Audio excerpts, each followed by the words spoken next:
Welcome back. Today I'm joined by a person whose YouTube channel I have been following for quite some time, and I highly recommend that you do too. John Higgins of The Bible is Art. Welcome to the podcast, John. Thanks so much for having me, Alistair. I really appreciate it. Would you tell us a bit about your work over at The Bible is Art? Sure. Yeah.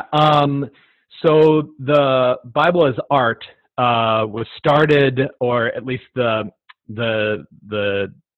genetics of it were started about 10, 12 years ago when I was in graduate school and undergraduate school, and I was originally studying or reading philosophy, and that's what originally I thought I was going to get into. But then I started discovering authors who just completely blew my mind with the scriptures. And so there's a host of authors. The first one, Meredith Kline, was the first one, and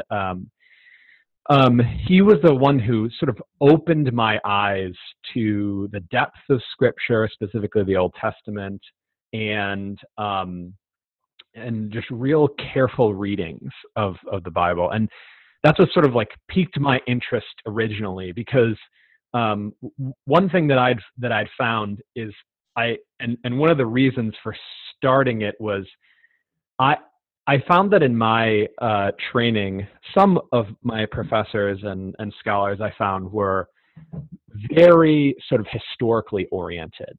And so I kind of characterize it like this, is that, when you're reading a text, you read the text and then you want it interpreted, explained. And so in the next step, the next thing that you bring to the text is like, what you think is going to unfold this text.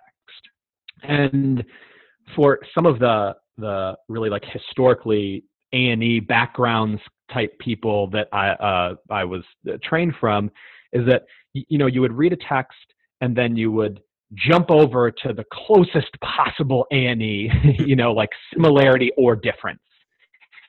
And when you're an undergrad, you don't really know any different. You're just like, I don't know, I guess that's just how you're supposed to read the Bible. So then you run home and you're like, oh my goodness, we've all been reading the Bible wrong this whole time. Man, there's all this stuff. And if we really just understood, the ancient Near East or Greco-Roman backgrounds for the New Testament, it's like this text will really unfold for us. But the thing that I found is that with those kind of readings, and of course, no one's ever going to say the backgrounds are unimportant or you shouldn't do this or it's not, of course, it's just a question of proportion, right? And I found that the proportions were way off, because I found that when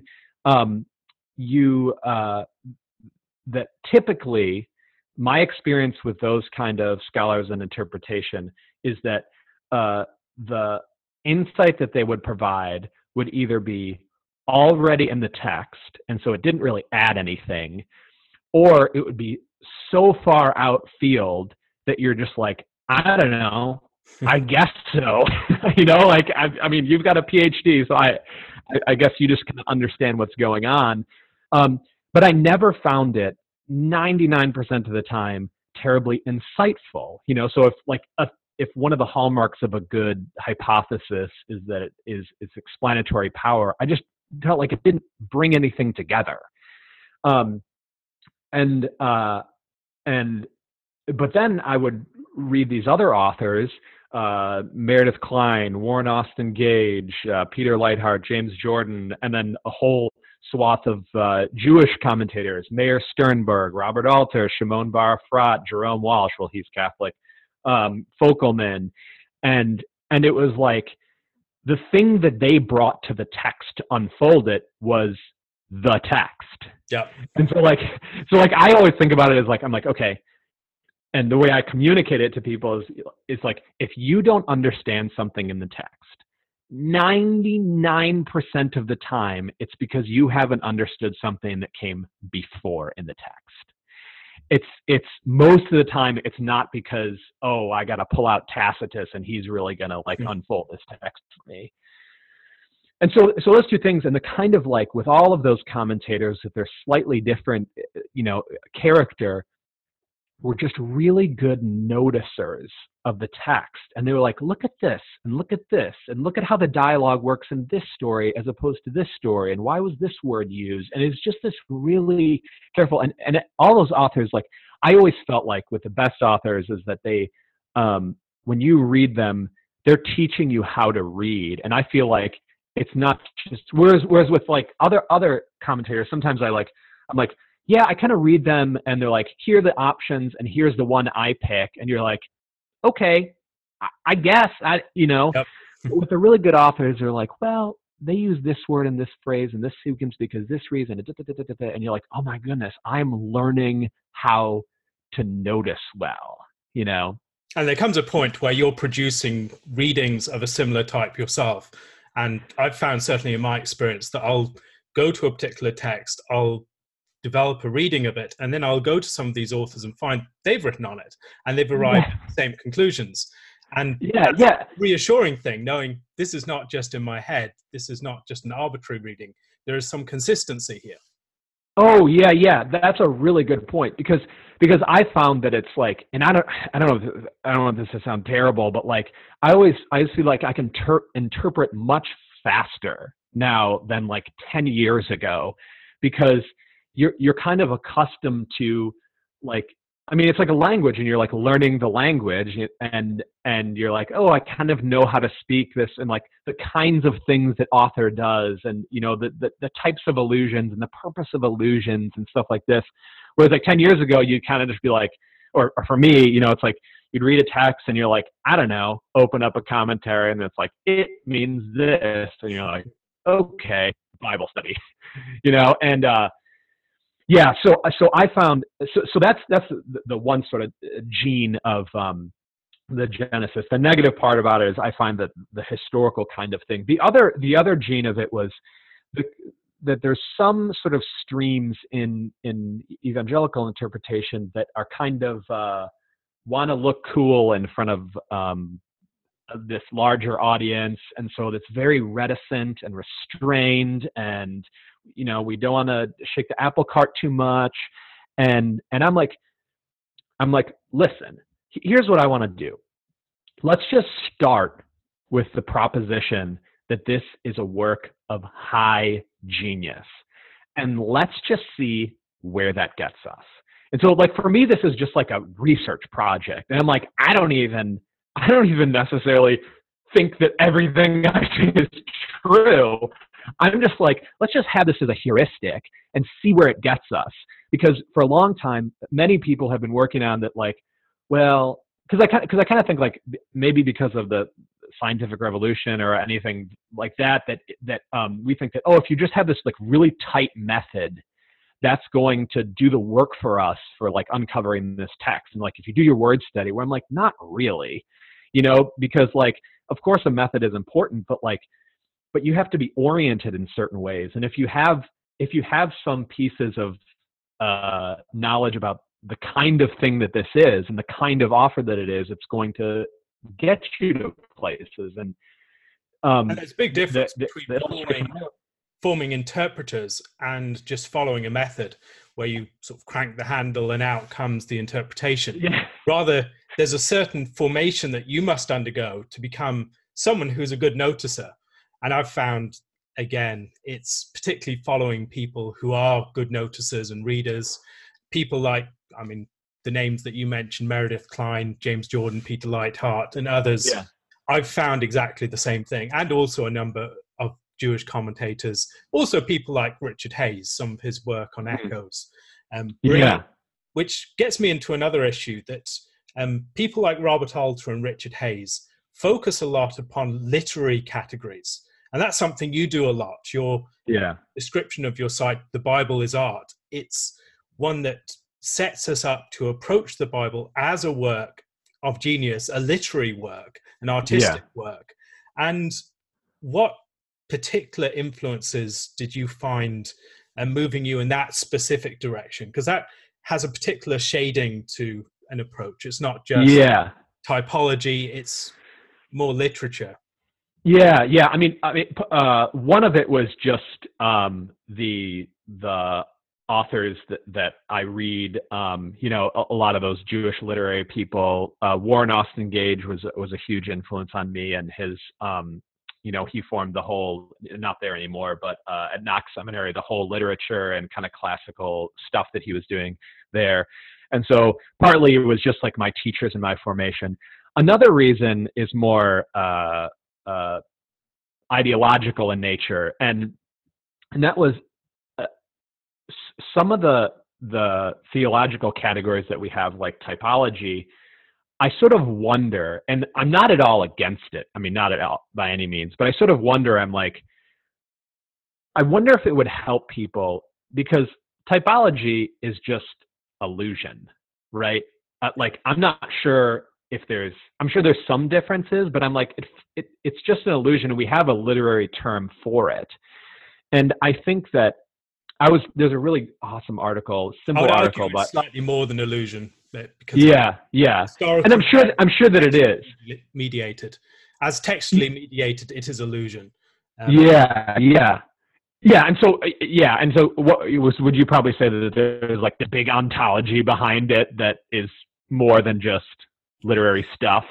Well, I think when we're talking about literature can often collapse the temporal dimension. We think of a text very much as a synchronic presence, whereas if we're thinking about typology, it gets the diachronic aspect of events and history. I think it places those more to the forefront. And so for that reason, I prefer those categories, while recognizing, for instance, if you're reading someone like Robert Alter or Richard Hayes, they're using more literary categories, and they have a great deal of purchase within a broader audience. And also, when you're approaching the scripture in that way, I think it really does open it up. Yeah. So the other thing I was going to say is Fogelman has this great article. It's like a few pages on his website that talks about how often people conceive of the literary like means of interpretation as like another method.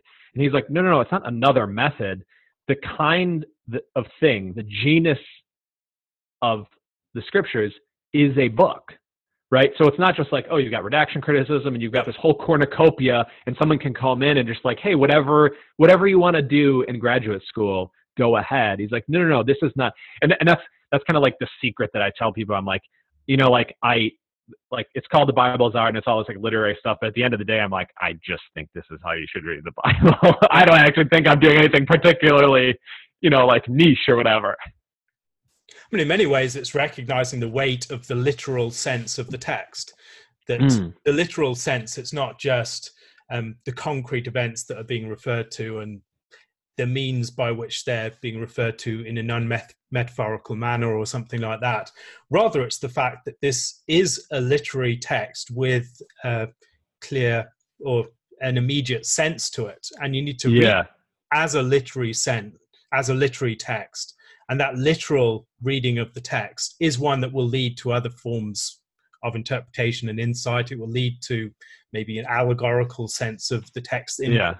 For instance, if you're reading the story of Jonah, which you've commented upon, you'll see connections with the story of Noah. You've explored that in one of your videos.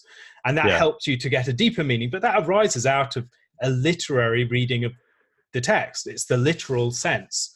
The text as a text points in that direction. I always find it funny that, and I'm sure yours, but in like all of our training, like allegory is always a naughty word.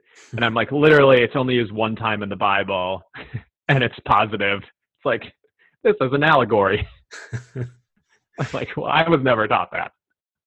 And then when you ask the question, how did Paul arrive at that reading of Hagar and Sarah in Galatians? You can actually see how he got there. It's not something that's divorced from the literary sense, literal sense of the text. It's just a very deep reading of that, and it's recognizing certain trajectories that opens up for the interpreter that can be viewed retrospectively. Now, that takes a bit of discipline. It takes a bit of skill to read the text in that way. But something we should be striving for. Oh, 100%. I always felt like with that, or like my other favorite examples when Paul quotes Genesis 2. He's like, and he's like, quotes, man shall leave his father and mother, two shall become one.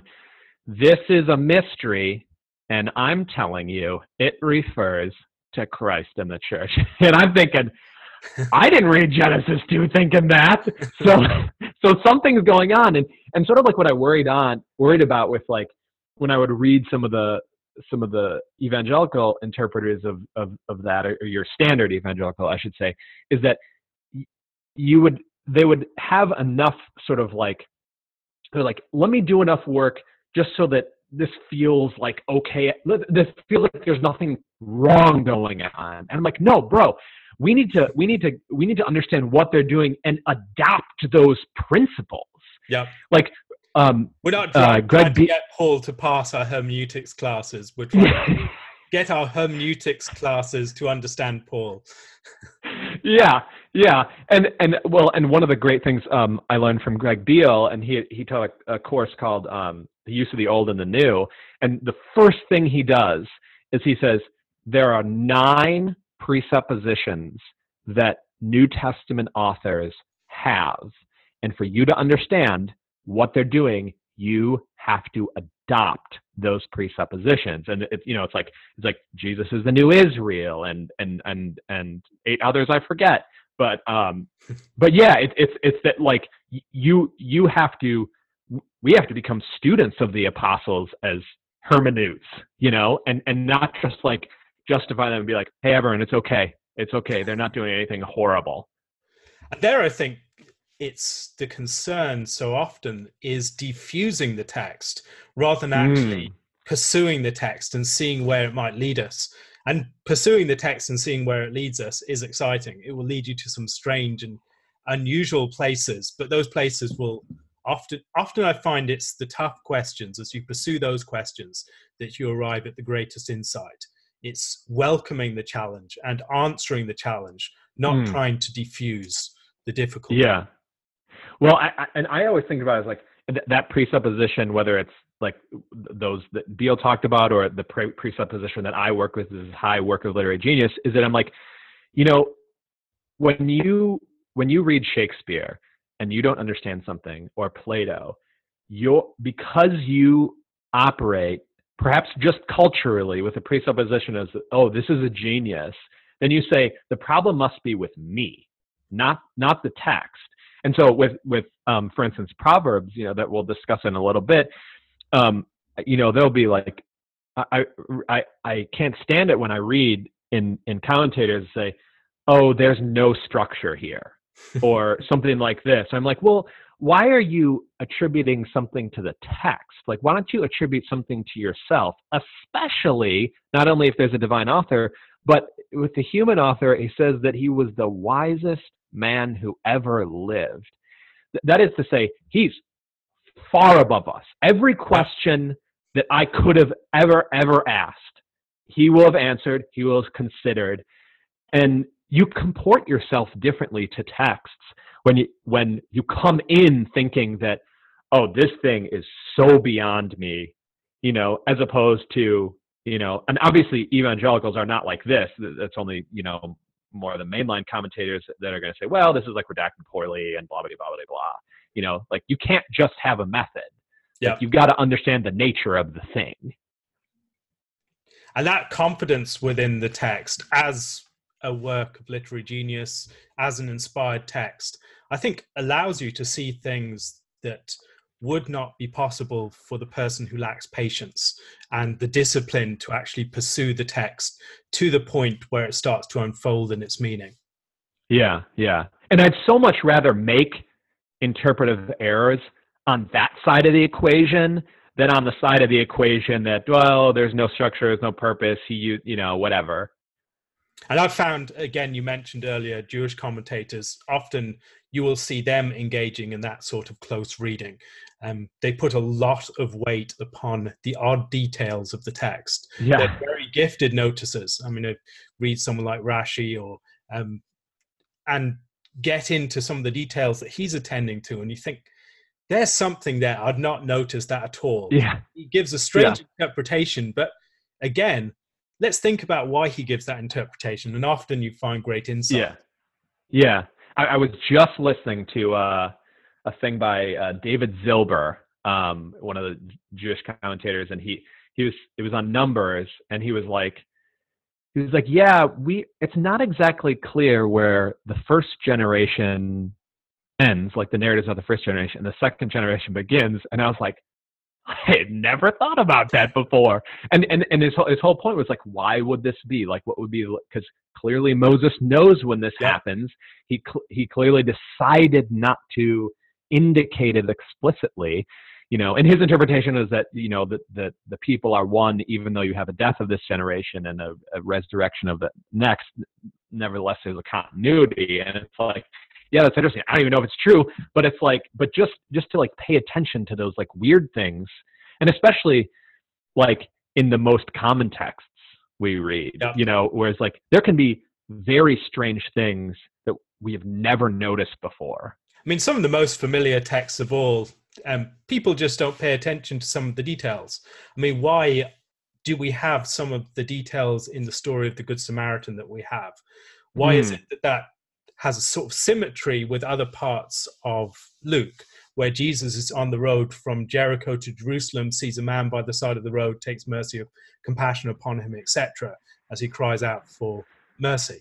And why do we see the innkeeper in that story? Augustine pays attention to that detail and certain other patristics, but many modern commentators, they just skate over that.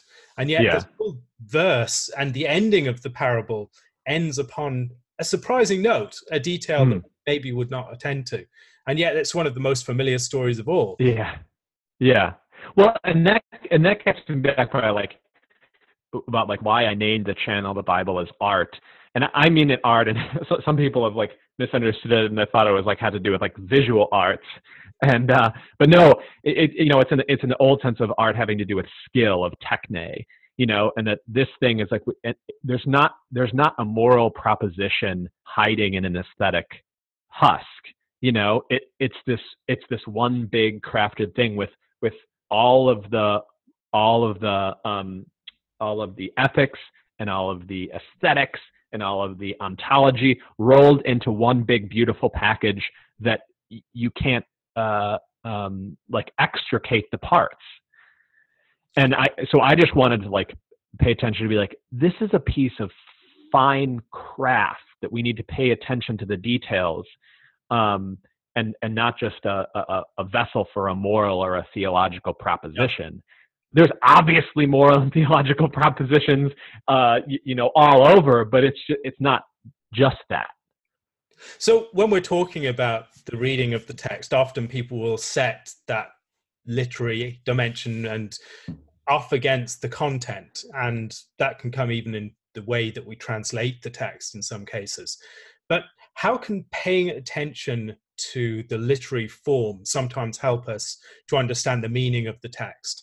Any particular examples that you can give of places where a careful attention to the structure, to the art of the text, whatever it is, particular word choices, anything along those lines can help us to understand the meaning so we don't set form against content? Yeah.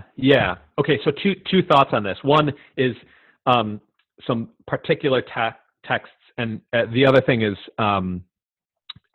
sort of like bigger philosophical issues. So to a few textual examples, I wrote down here 3, one of small, medium, and large.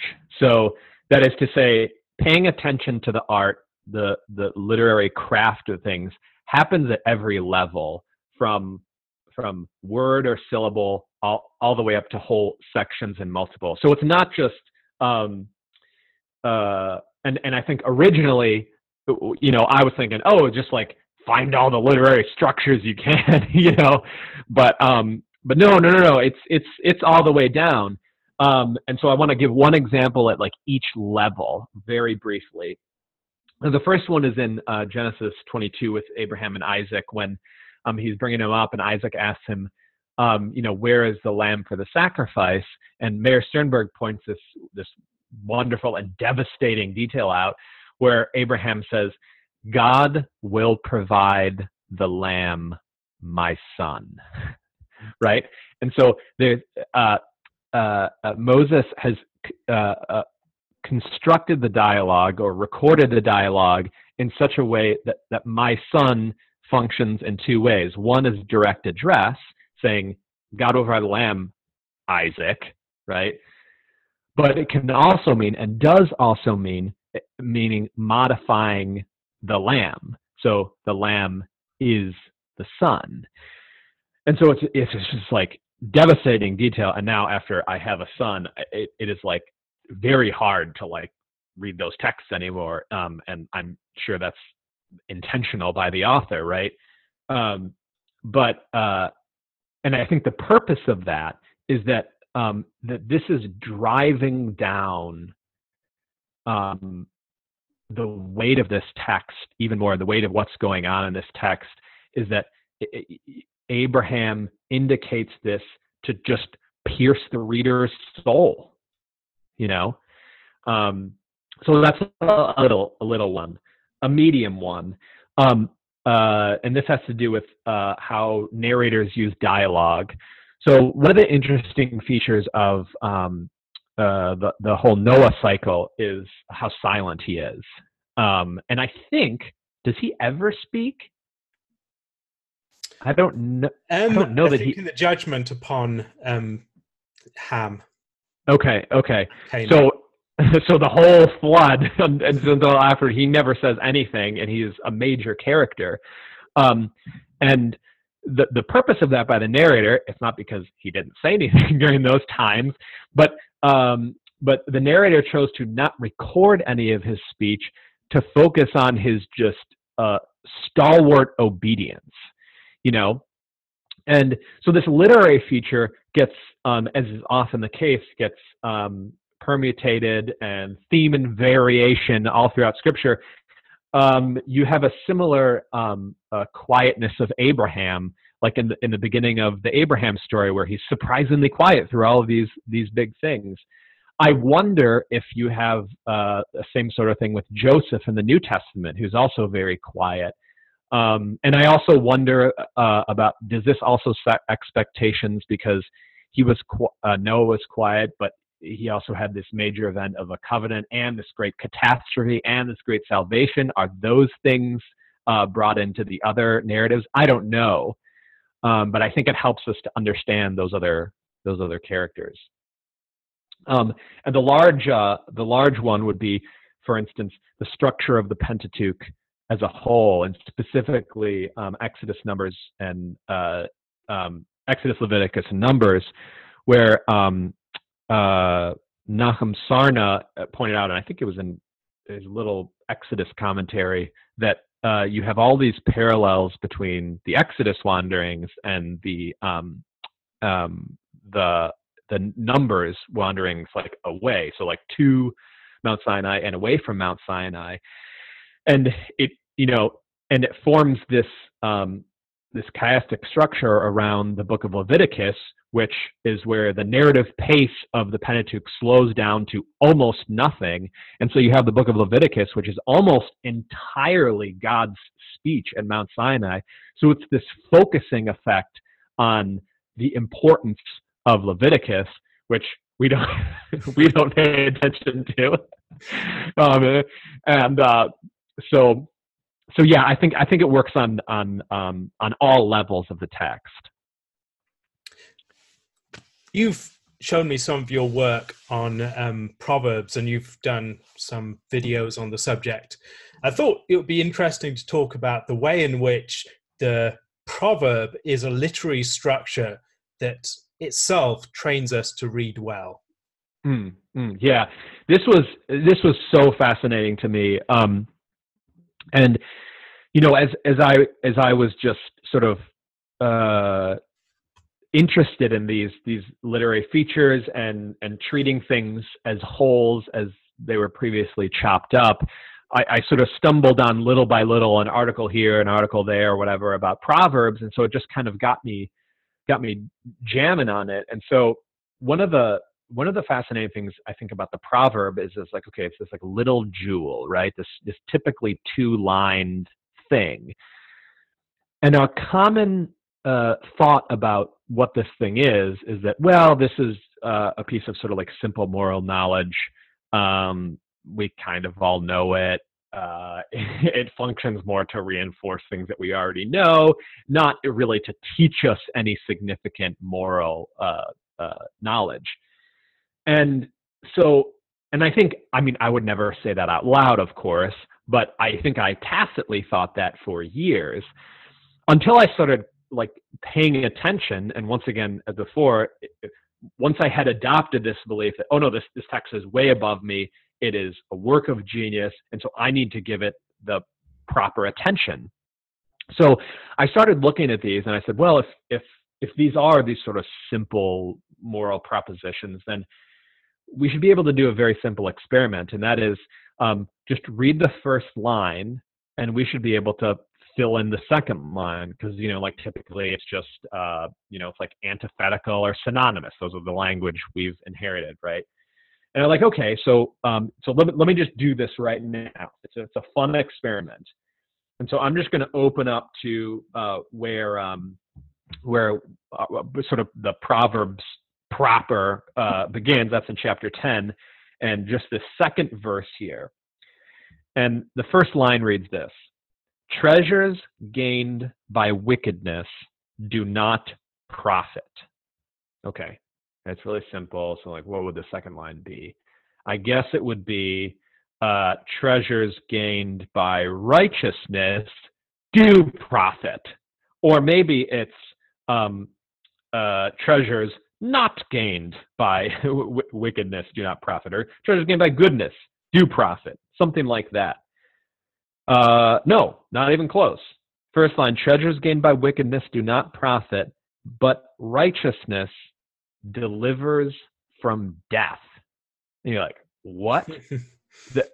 Okay, maybe that's a mistake. Okay, let's just grab another one.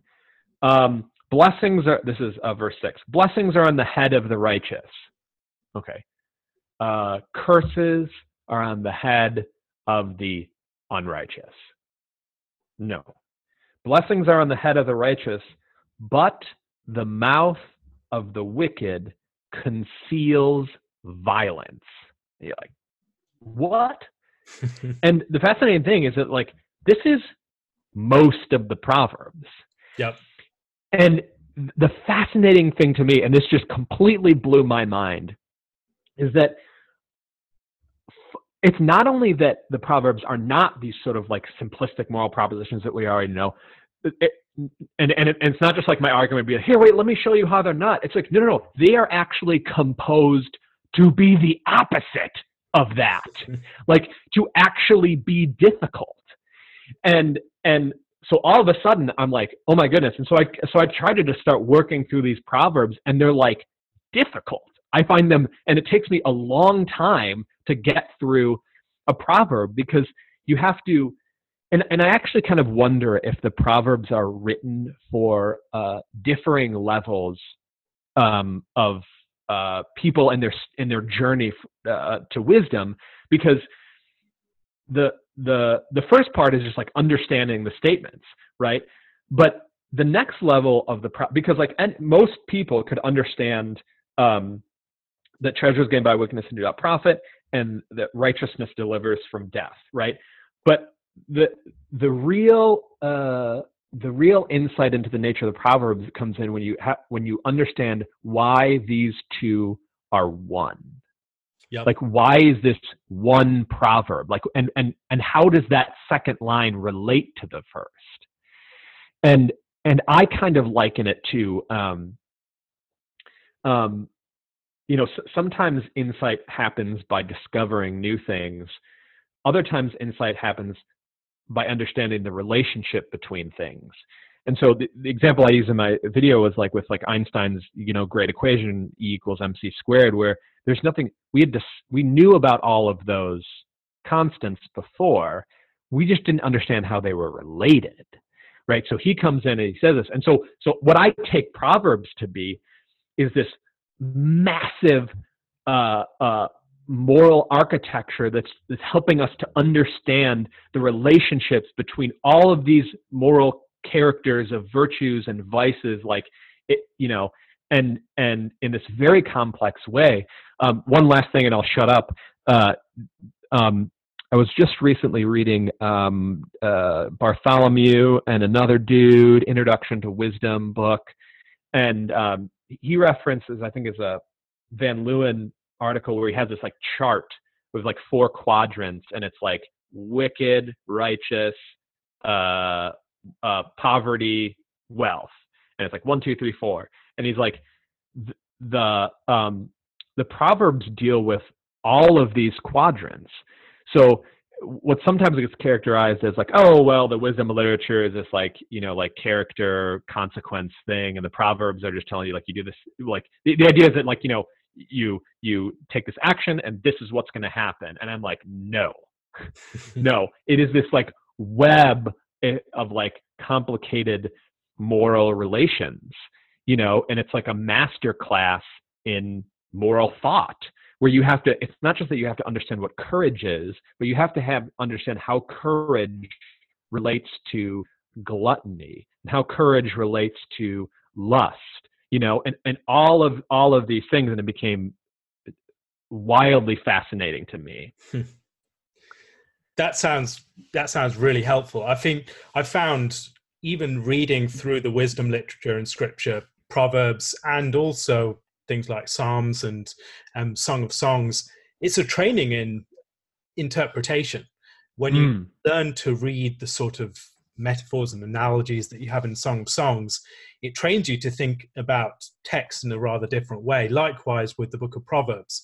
When you're reading the law itself, the law has something of a literary structure that encourages its readers to reflect and ruminate and meditate, not just to take the text as a series of commandments, but to understand there is a hidden logic to this. And that logic is revealed through understanding literary structure. Why do we have the 10 commandments in this particular order? What structure can be discerned within that? Why is it that the book of Deuteronomy is framed with the 10 commandments in chapter 5, and then in the chapters that follow to about chapter 28, you have, end of chapter 26, I think it is, you have each one of those unpacked loosely in the chapters that follow. What can you learn by relating those two things together? And then thinking about, why is it that this particular case law is related to that particular commandment?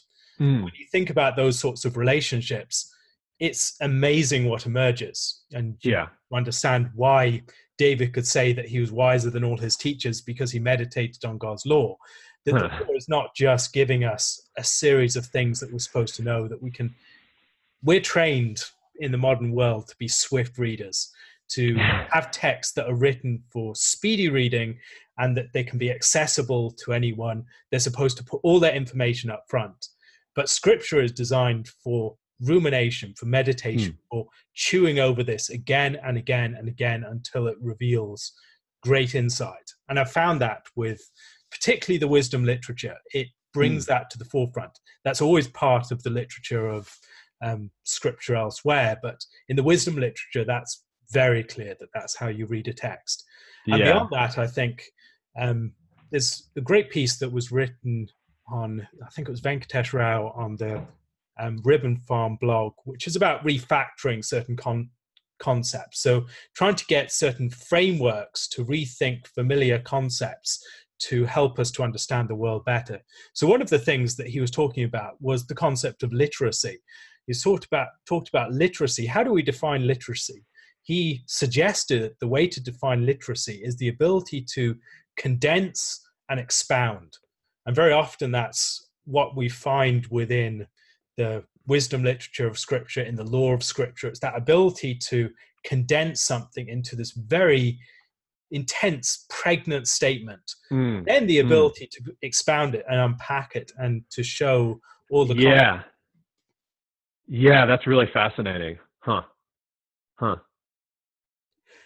So when we're reading the Proverbs, how do we see not just literary structures at the level of individual proverbs with the parallelism, that Hebrew poetic structure, but how do we see it on the larger scale of the book as a whole of Proverbs? Yeah, so this is this was one of the things that sort of got me interested in it, because it was one of those things where I'd read little dabblings here and there, and then at some point I think that I noticed something in the text, and I'm like, oh, I want to try to see if I can figure this out. And so, just for people's reference, for things that are helpful, Peter Leithart had a piece on the dramatic structure of Proverbs. I think that's what it's called. And then there was a piece by William Brown. I think it was a chapter in a book. I don't remember what it was, but I'll get it.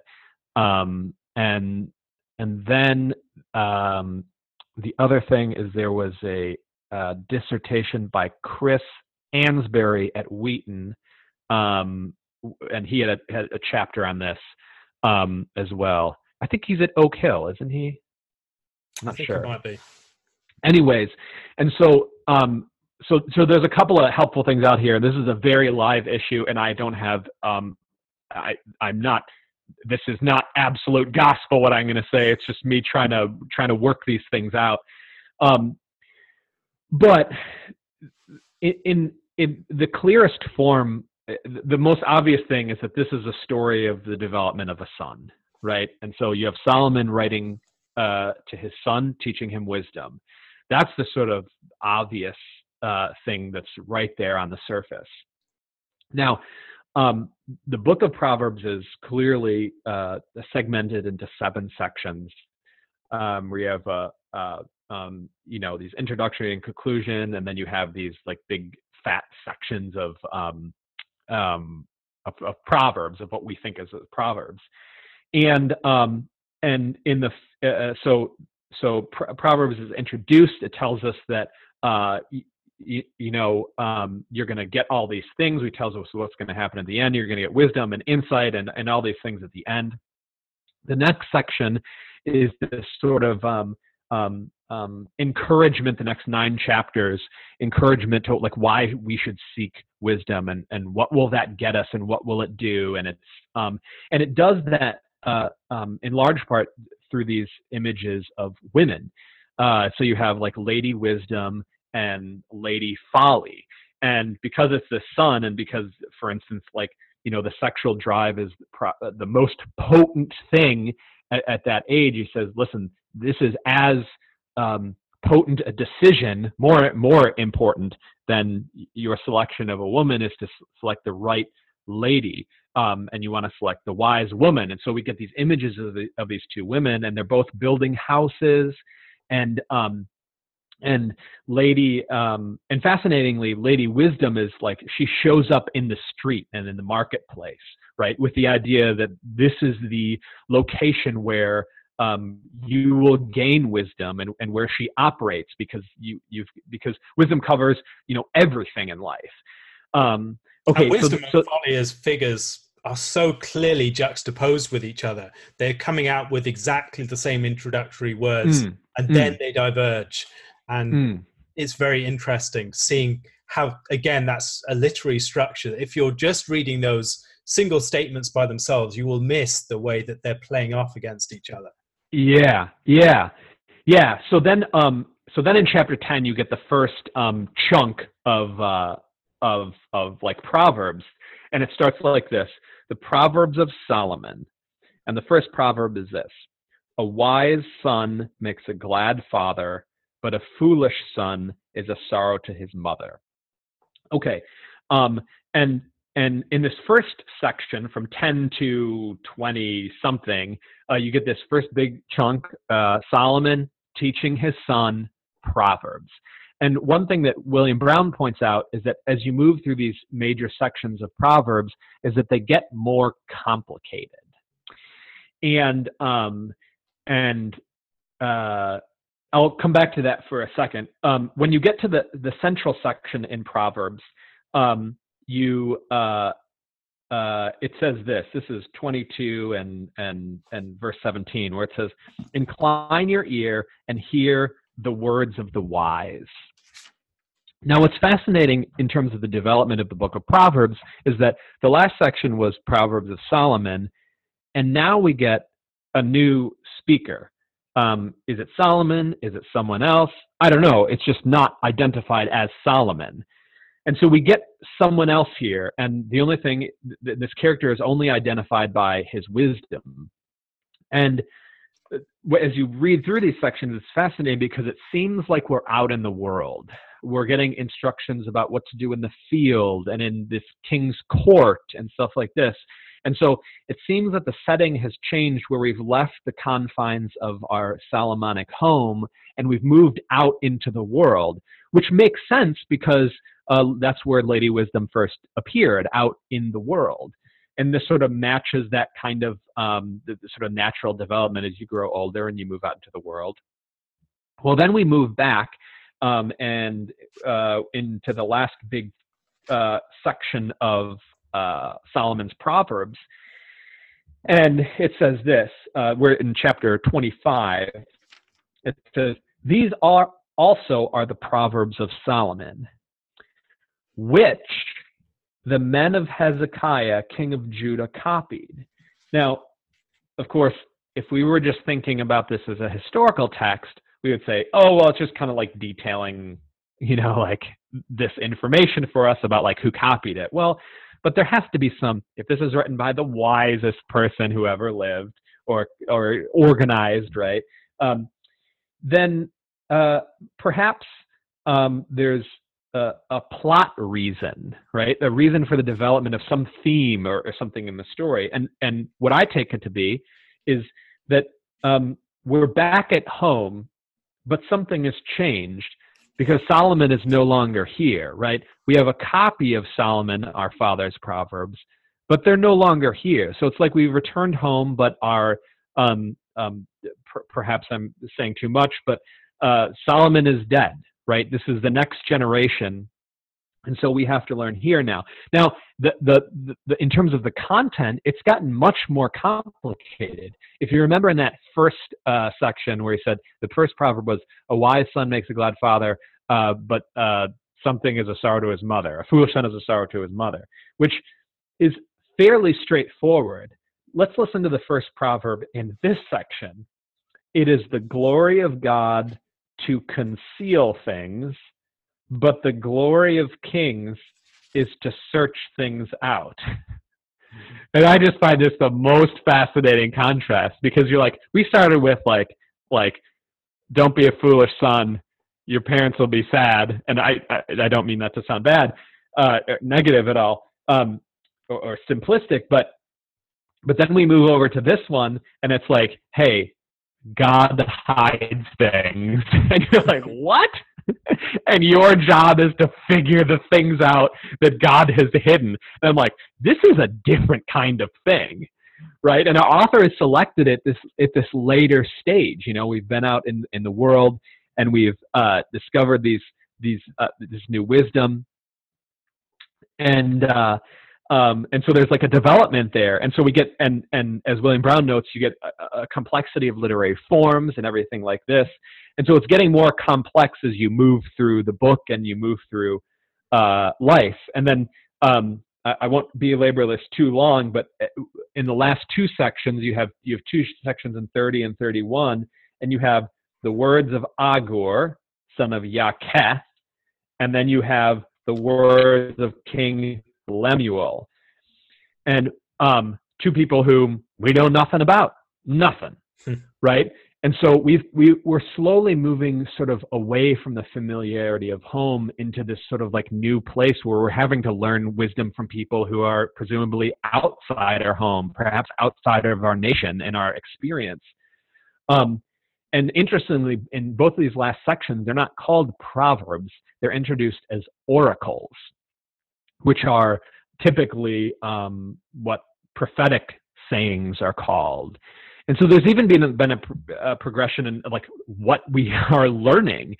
And I take it to be something like, if we've worked through this body of wisdom, the kind of speech that we end up with is oracles of God. It's this like wildly exalted type of speech, that's reserved for prophets, but this is where we're going. I mean, you do have that movement even within the law, that movement from reflection upon the law, deep reflection into wisdom. And then in the literature, it's almost as if you have that bridge into a more prophetic form of speech and insight. Interesting. Yeah. Well, and then the last point in the last section, you have the Ancient Hyle, the woman of valor, and it's interesting because you end with these feminine things where it's the words of King Lemuel, but it actually says an oracle that his mother taught him. So this is from Lemuel, but it's actually from his mother, and then his mother tells us about another woman.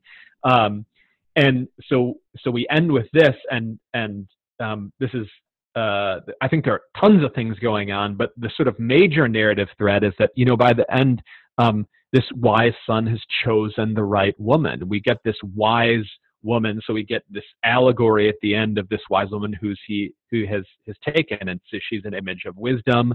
This is obviously practical insight as well. It's not one or the other, of course.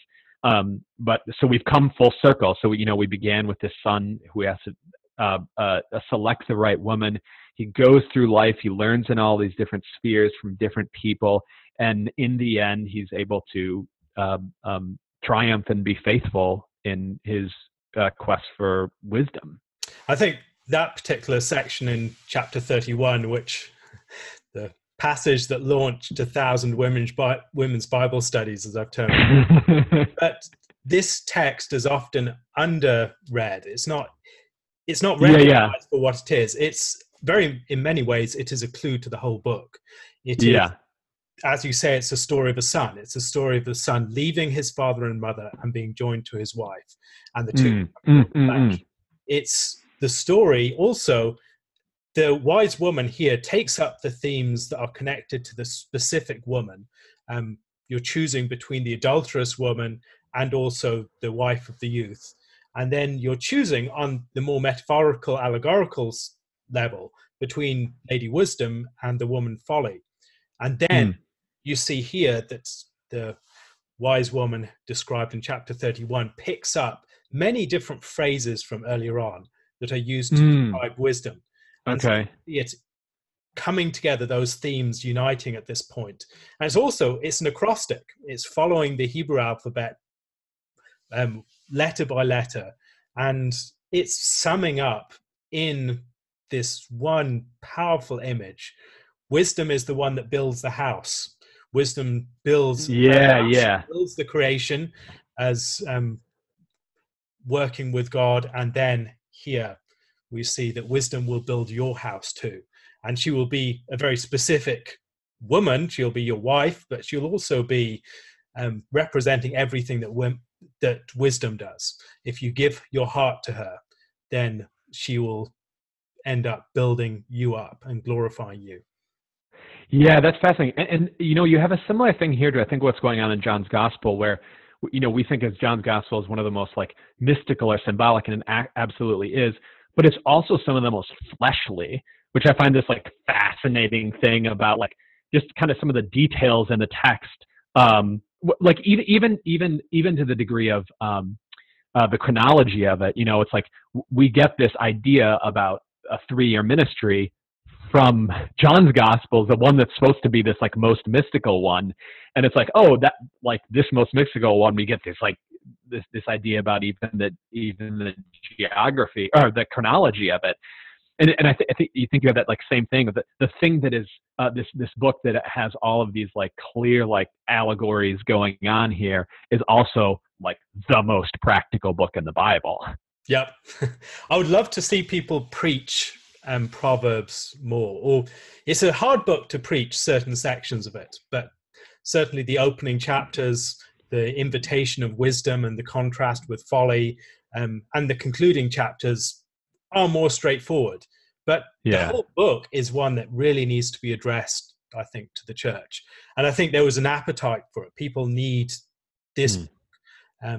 I think of many of the people, particularly young men, who are looking for some sort of insight in how to live their lives. And the Book of Proverbs has it, but it's just not often taught. And I think we're missing out for that reason. Well, it's fascinating that it's like, our preaching has gone wildly practical, but yet not in in a sort of interesting, deep way. And I'm like, oh, there's a book for that. It's like you get, yeah, that would be good. It's been absolutely wonderful to have you on. I would highly recommend that my listeners and viewers take the time to subscribe to your channel, The Bible is Art. And also, I would recommend to support John's work on his Patreon account.